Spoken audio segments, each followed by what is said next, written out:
กับพี่ช้างกำลังต้องเตรียมตังค์มาด้วยขอบคุณครับพี่ช้างมาวิ่งมาลูกนี่ข้างในมีพี่เสือด้วย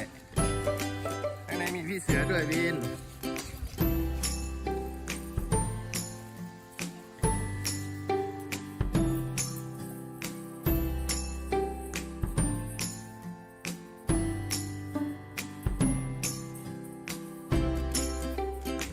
จากเสร็จแล้วเราก็มานั่งรอรถไฟกับน้องอินนั่งรอรถไฟยิ้มแฉ่งเลยโอเคไม่กลัวรถไฟเลยเป็นรถรางลูกก็มานี่เห็นไหมได้เวลาขึ้นรถรางแล้ว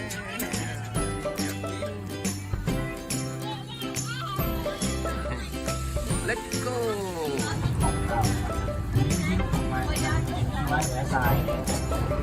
ใช่กินหญ้าลูกก็ส่วนที่อยู่ในปูซ่าขวางของเรานะครับตัวนี้เป็นขวางป่าผู้นะครับนั่นขวางป่าตัวผู้ลูกนะครับตัวเมียเราจะปล่อยเป็นอิสระนะครับผมนะครับน้องครับตัวผู้อยู่ในกรงเดี๋ยวนี้เยอะเลยมีตรงนี้เยอะเลยลูกน่ะส่วนที่เห็นเป็นตัวใหญ่นะครับผมสีน้ำตาลเข้มนะครับอันนี้ก็เป็นขวางป่าตัวเมียนะครับผมบายบายมองรถก็เป็นมองรถก็เป็นมีแผล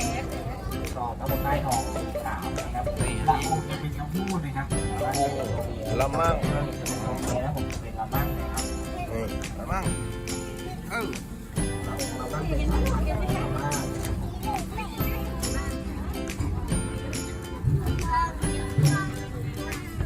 ว้าวบายบายนาย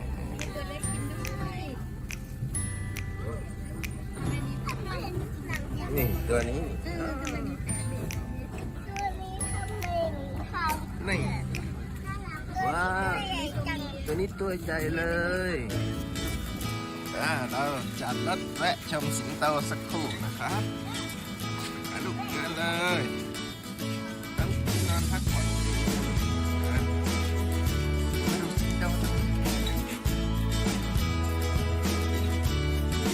ยิงขึ้นดูเลย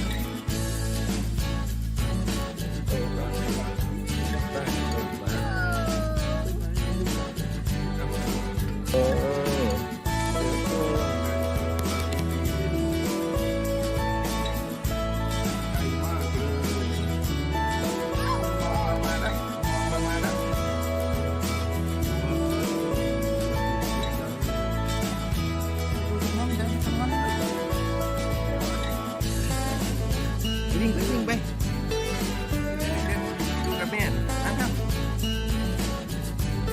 โอ้เดี๋ยวเลย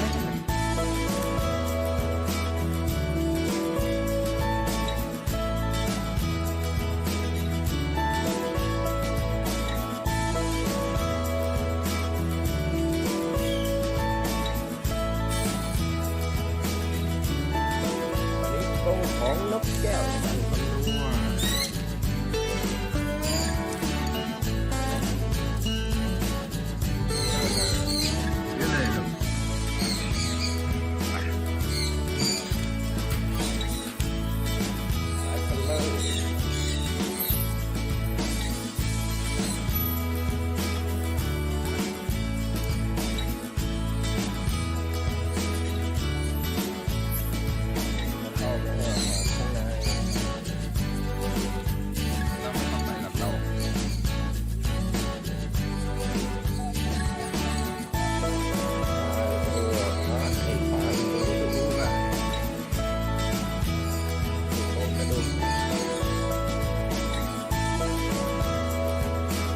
กระดูกนกอันนี้คือภาพภายในภาพ X ไปดูข้างในด้วยไหมลูก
ดินไป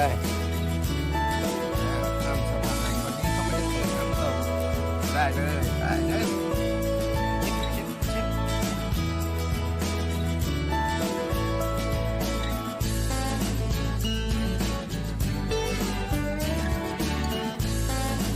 ได้เลยลูก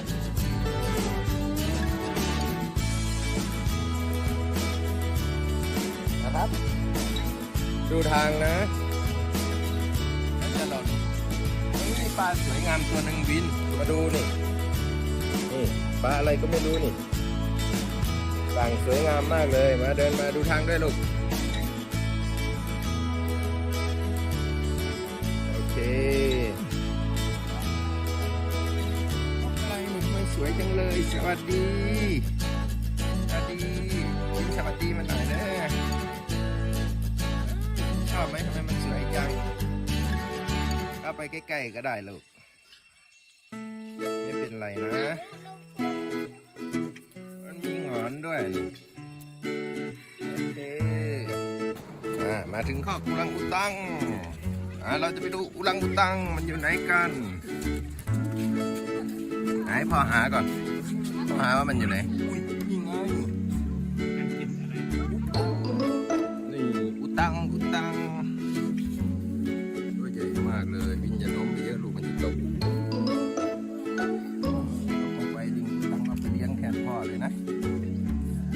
ไปกลับมบ๊ายบายอุตัง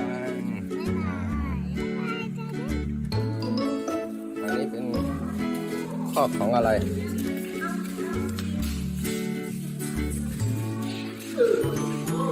เป็นในงูเดี๋ยวอันนี้งูเหลือมนี่มาดูงูเหลือมใกล้ๆนี่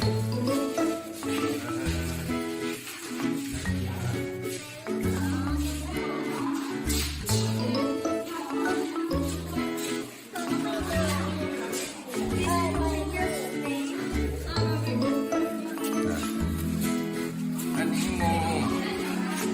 คอนสเนก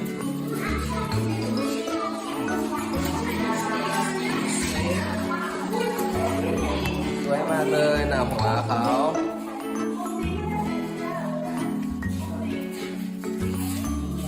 อันนี้งู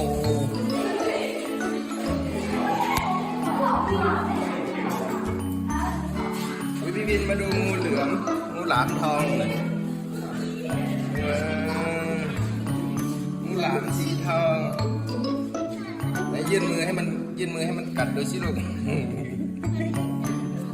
กัดไม่ได้หรอกมันอยู่ในตู้ปลาตัวนี้มันไม่กัดคนแล้วมันเชื่องหมดแล้วเนี่ยเชื่องเลยนะตัวนี้สวยมาก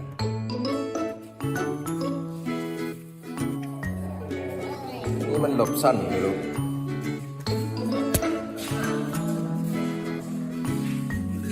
หลามสีทองสวยมากแล้วตรงนี้งูเขียว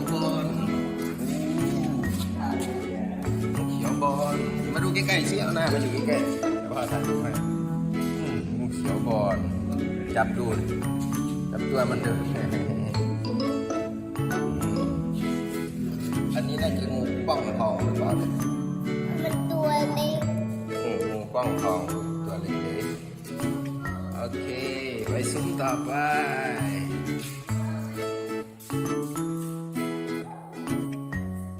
อันนั้นงูของสเนกกว่าอยากดูไหนมายังไปไหนแล้วอู้ยังไงโอ้โหพี่บินเห็นไหมลูกอ่ะโอ้โหตัวใหญ่มากโอ้โหกินบินคำเดียวเลยนะนี่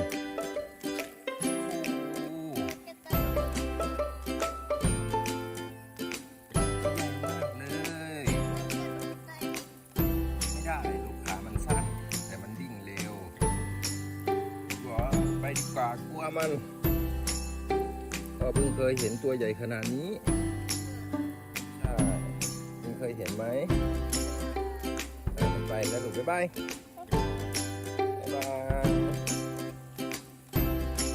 ดูเต่าสุกตาวิ่ง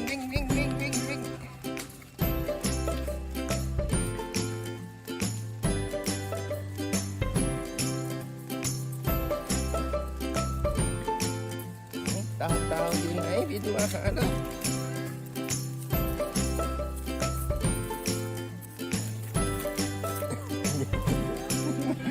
บินไปถ่ายรูปกับท่าน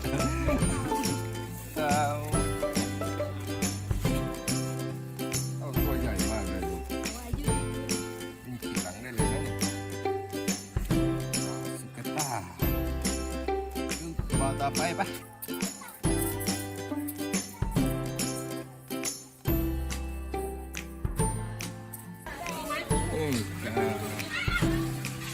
เดินเข้าไป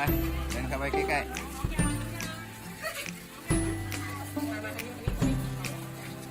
เอามาหาแล้วนั่น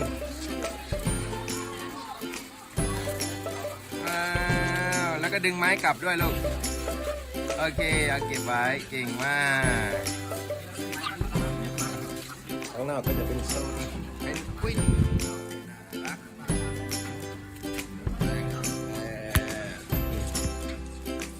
ลอยน้ำโชว์พี่บินมาดูจะมีมุกน้ำโชว์อันนี้เจ้าเพนกู ตาอี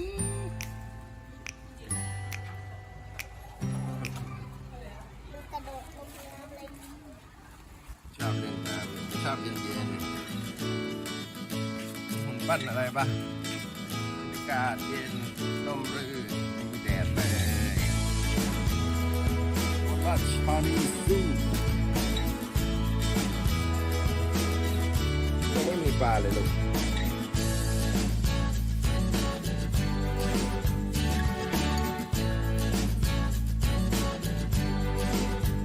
ยังไม่เหนื่อยแล้วครับตอนนี้ก็ส่งของเล่นของเด็กๆยังอยากมาเล่นน้อยตรงโน้นก็มีแทมโพลีนช้าด้วยหยอดไข่ด้วยนะ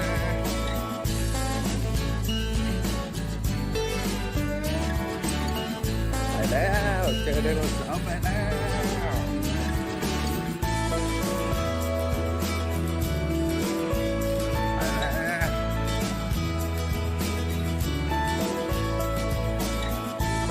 ไปตัวใหม่ก่อนลูกถ่ายรูปอยู่อะไรก็ได้ไปเสือเนาะ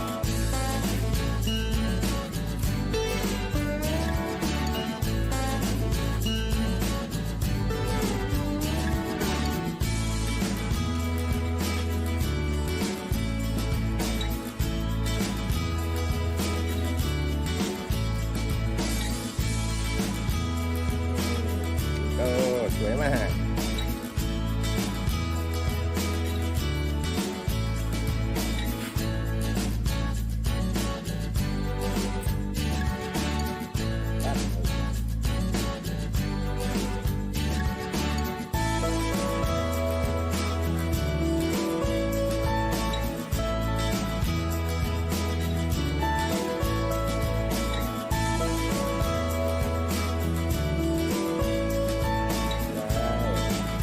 ก่อนกลับเราก็มาแวะบ้านโตสักหน่อยบ้านโตเช่าก็ไปยังพปูยังไง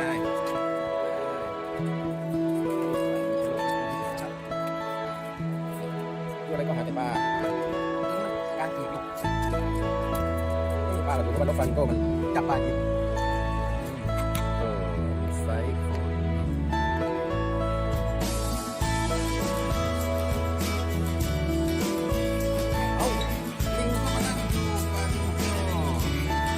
นั่งเป็นเพื่อนลิงมาได้ไปนั่ง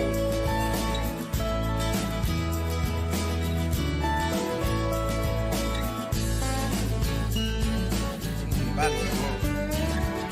ได้ไปนั่งข้างกันนั่งข้างกันเหมือนกันเลยบ้านเราปะ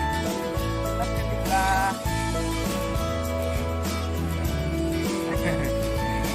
จะอุ้มไปด้วยเหรอบ๊ายบายเพื่อนสนุกบ๊ายบายเพื่อน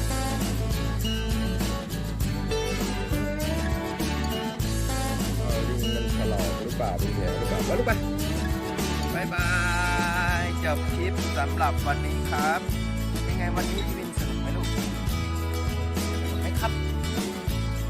ชอบไหมครับสวนสัตว์ข้างหน้าเราอยากจะไปไหนต่อ